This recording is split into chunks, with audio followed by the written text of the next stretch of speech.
Will it benefit Nigeria? What benefit will it see to Nigerian journalists or the Nigerian public disseminating rumors about a so-called coup attempt? The military authorities issued a statement and said, this is what happened. But journalists keep writing all kinds of stories, that so and so happened. Well, that's why we have you here to clarify the situation. Yes, I'm saying, I don't speak for the military, right. But the military spoke, and they gave a reason, they gave the reasons why they arrested those people they said they arrested. And of course, the media, a section of the media, maybe they are looking for traffic, or they are clickbait and all kinds, they are writing all kinds of things. Today, for instance, one newspaper said the NDDC MD, Samuel Buku, was arrested, and they transferred some 40-something billion to somebody, they said somebody, a politically exposed person, who they say had fled Nigeria and so on. Today, the same man they said was arrested, appeared on television, Arise television this morning, live. That is what this administration of Renewed Hope stands for. The President of the Federal Republic of Nigeria cannot think for us. He has already put together the agenda and the framework. It is left for us to take advantage of it. Now, some media like salacious stories.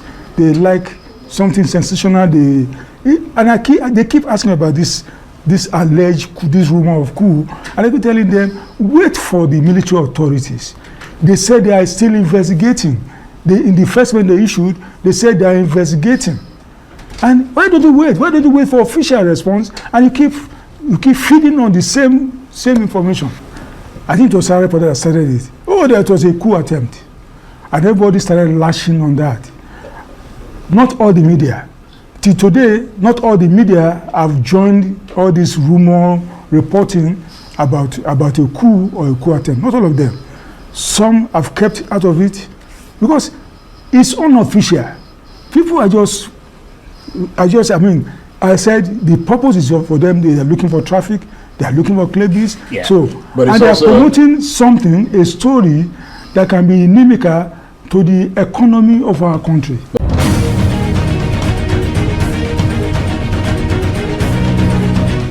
The story of a coup in Nigeria once gripped the entire nation. Whispers of treason, secret arrests, and dark plans to unseat the government made their way into Abuja's most guarded offices. We actually cover the story. Hit the link on the top right side of your screen to access that video. But later on, a new name entered the storm, a name few never expected to hear. Former Minister of State for Petroleum, a loyal ally of President Bola Ahmed Tinubu, a man whose political roots run deep in the oil-rich lands of Bayelsa states. So, how did the loyalist become a suspect? Why did his name appear in conversations about an alleged coup plot? And what is this mysterious kill list, a supposed list of politicians marked for elimination that everyone in Abuja now whisper about? As the tension grew, the name that appeared on the list, the team of Timipre Sylva, fired back. His aide released a statement that didn't just deny the story, it turned the entire narrative on its head. What began as a rumor has now become a full-blown political investigation into truths, lies, and power games. This is the story of Timipre Sylva's denial, how ambition for 2027 may be tearing Nigeria's ruling party apart from within.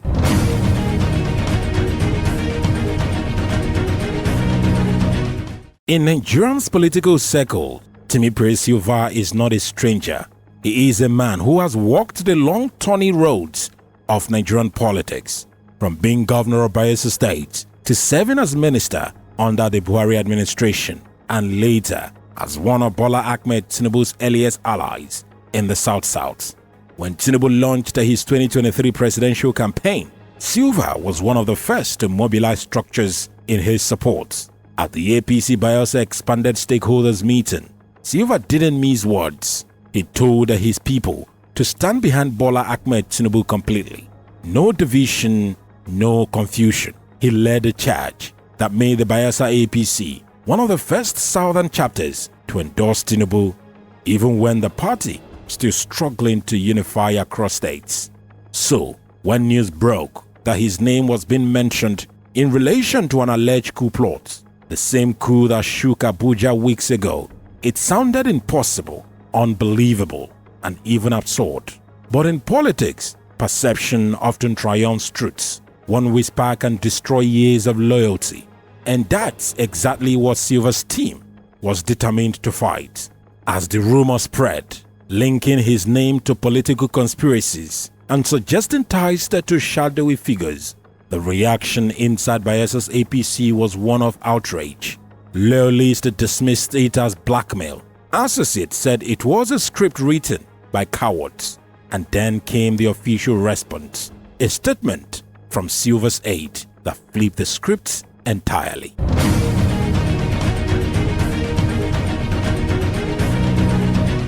The media aide's denial and counterattack.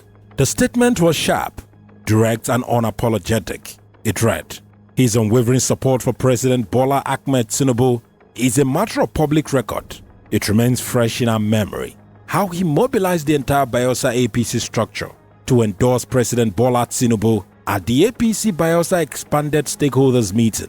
These rumors are nothing more than the handiwork of desperate and narcissistic politicians already consumed their ambitions for 2027, who see Sylva as their last real obstacle, a man whose political presence and credibility continues to expose their dark, self-serving ambitions. This wasn't the tone of a man begging for credibility. It was the tone of a camp that had had enough. Sylva's aide wasn't just denying a claim, he was naming the motive. He was pointing a finger directly at certain political figures who, according to him, are already obsessed with 2027. To them, Timipre Sylva's enduring influence in Bayelsa and the South-South was a threat, an obstacle to be neutralized. And what better way to destroy a man's reputation than to tie him to something as serious, as treacherous as a coup plot? Within hours of that statement, the media narrative began to shift. People started asking new questions. Why was Sylva's name mentioned in the first place? Who benefits from dragging him into a scandal of this magnitude? And why now, barely 2 years before the next general elections?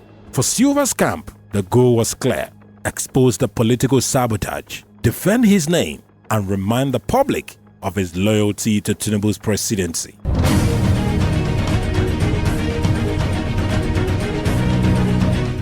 The phrase alone, Q list, is enough to send a chill down any spine.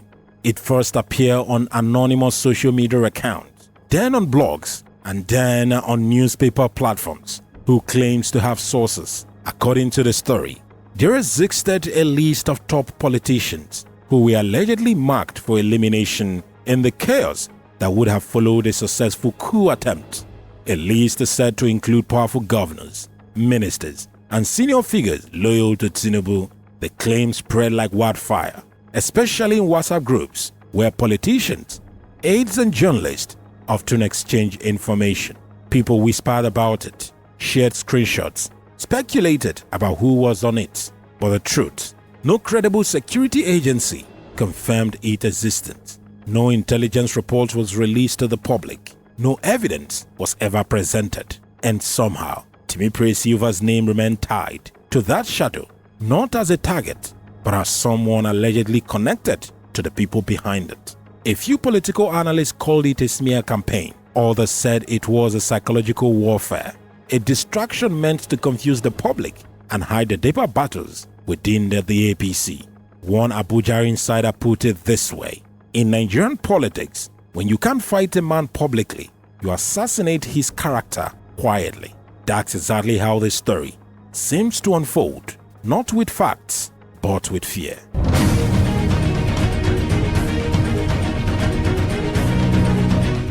To understand why Sylva became a target, you must look beyond the rumor to the battlefield of 2027. The next general election is already casting a long shadow over Nigerian politics. Every camp is repositioning, every loyalist is reassessing alliance, and every strong regional figure is seen as either a threat or an asset. Sylva isn't in the spotlight, but his influence runs deep in Bayelsa. He commands loyalty within the Bayelsa APC and still maintains strong network within the oil and energy sectors. He's not just a politician, he is a power node, and that's where the problem begins. For those eyeing dominance in 2027, Sylva represents balance, the one figure capable of mobilizing the South-South for Tinubu or anyone else he chooses to back. By tying him to a coup story, rivals can weaken his credibility. Before the race even begins, they can isolate him politically, cut his access to key networks, and make his name toxic in power circles. His aid statement hinted at that exactly, calling them narcissistic politicians consumed by ambition. It was more than a defense, it was a coded warning. We know what you are doing, and we will not stay silent. The statement from the camp of Timipre Sylva projects, for the average Nigerian, it may seem like just another political drama, but for insiders, it was a sign that the silent war for 2027 had officially begun.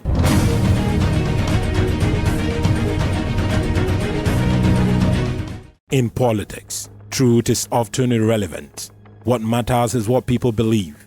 And in Nigeria, beliefs spread faster than facts. By the time Timipre Sylva's aide released his statement, the damage had already been done.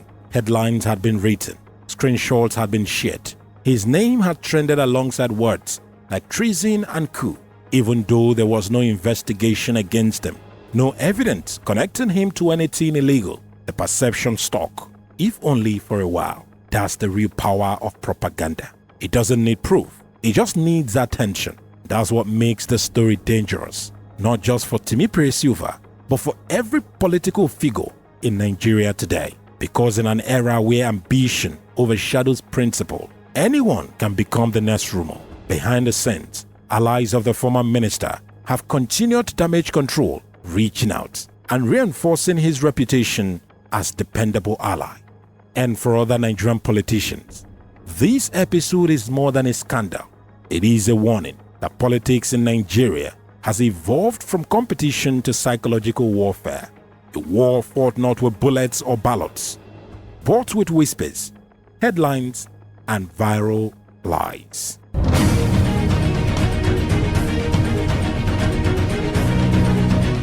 As of today, no evidence links Timipre Sylva to any coup plots or assassination lists. No credible authority has confirmed the existence of any coup list, by the way. What remains is speculation, fear, and political intrigue, a perfect cocktail in a nation already divided by power struggles. But this incident raises deeper questions.